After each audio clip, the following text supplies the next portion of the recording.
Okay guys, so let's do the final thoughts on this car. And likely all the cars that are this same group of cars from Nissan. Would I recommend this car to somebody else? Absolutely not. You already heard me, I gave this car an F because of the way they set up the engine.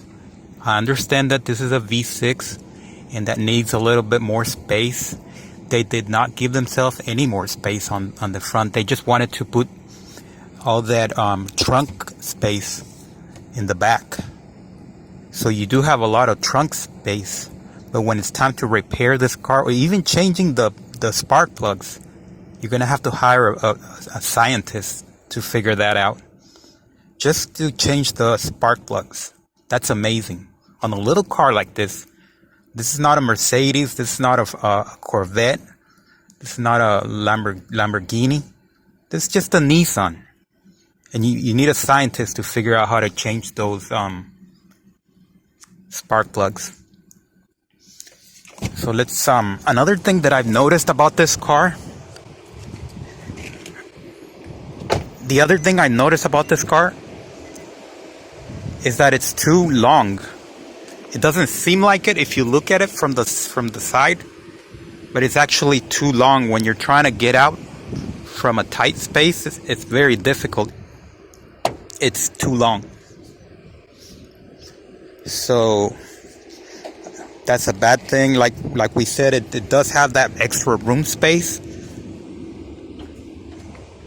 in the trunk. A lot of room space. Look at all that room space. That's too much.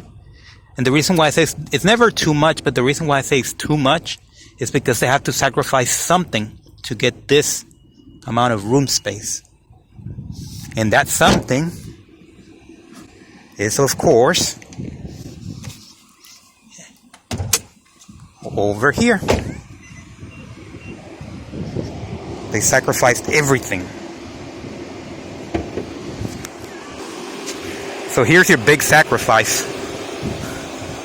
They crammed a V6 into this little spot so that they could make up room for the trunk. You can't even see anything moving. This is the first car that I have that you cannot see anything moving. No belts, no wheels, nothing. Everything's so compact. This is crazy.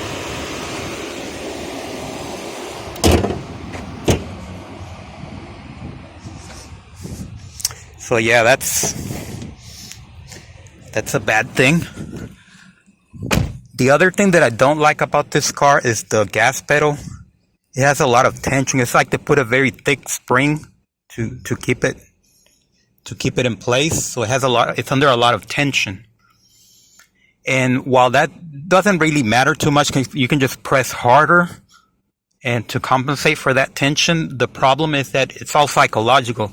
It feels like you have a weak car, even though it's not a weak car. It's a V6.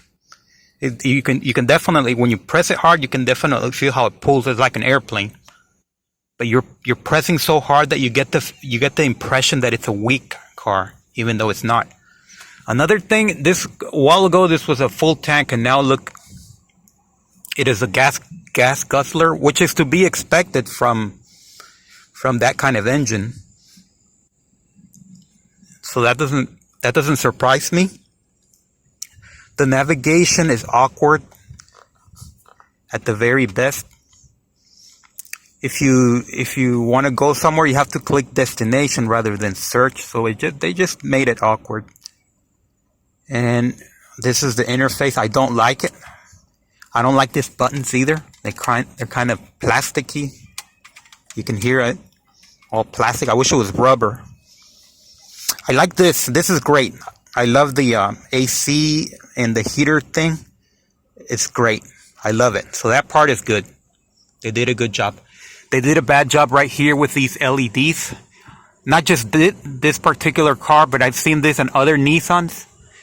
At night, it only shines like a little bit over here. It doesn't illuminate the whole area. So that's bad. I tried the audio. The audio was okay. So I'm not complaining about the audio. I'm not going to put it on because I know I'm going to get a copyright strike, but it's acceptable. And I like the seats. They're very you get tired real fast. But I like the texture, the leather. That's not unique to this car, but it's actually any car that has the leather seats. So go for the leather because it's easy to clean if you get it dirty. I like the steering wheel that has that vibration when you get off the lane. It goes brrr, and that'll keep you on track. Not that that ever happens to me, but every once in a while. So that's good to have that. Has power. Has this type of mirror that you can rotate. Most cars do, so that's no big deal. It also has that notification that there's a car next to you. It'll beep if you try to. If there's a car right here, it'll beep. And same thing over there. Same thing in the when you're reversing. When you reverse like that, it'll once you get close to a wall or something, it'll beep. It'll let you know that you're about to slam on the wall. But I did find that by the time you hear that, if you really weren't paying attention, that beeping would have been too late. So it's good to have it, but I don't think it's going to make that big of a difference anyway. If you're that careless, you're going to crash anyway, no matter what kind of beep there's on this car anyway. So the back is okay. Everything on the back is fine. This right here, this vent, let's take a look at it if we can. I can't recline this seat. Oh, there we go. It has a very slow reclining, electrical reclining. Look at that. This is just dumb. That's how you recline the seat. It's like for people that don't have a job. So anyway, this right here doesn't really blow that much air. If we put the fan higher,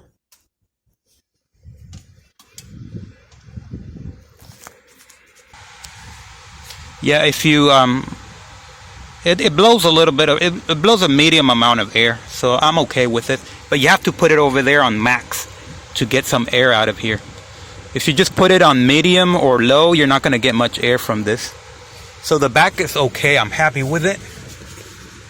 I'm happy with this broad lights. They're not pointing, they're not little dots, but they're actually broad like that, so they glow up the whole area. I wish there were amber instead of that cold white, but that's fine. I can live with that. I'm not complaining too much about it. So yeah, it's a car that it is a Nissan, and nobody's saying that a Nissans are a bad car, but this particular car is just not something I could recommend at all. It gets an F from me. That's strictly my opinion, but based on the information that I'm giving you here, you can have a different opinion. It may be an A+ for you, but I would absolutely never buy this car. So once again, thank you for watching. Subscribe and thumbs up.